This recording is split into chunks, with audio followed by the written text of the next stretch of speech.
Pakistani Foreign Minister Bلاول Zardari has said we're inspired by the CPC's foresight and steering the Chinese nation on a path of high-quality governance and socio-economic development.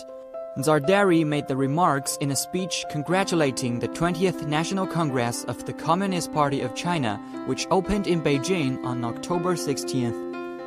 The 20th National Congress is taking place at a time when the tides of change are transforming international political, economic, and social landscape.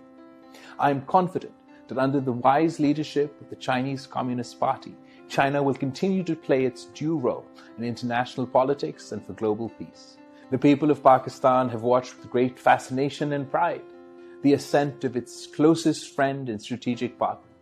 As an all-weather strategic partners and iron brothers, we are inspired by the CPC's foresight in steering the Chinese nation on a path of high-quality governance and socio-economic development.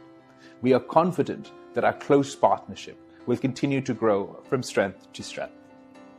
I am certain that the outcome of the 20th National Congress of the Party would serve to further strengthen our bilateral friendship and promote deeper cooperation as envisioned by our two peoples.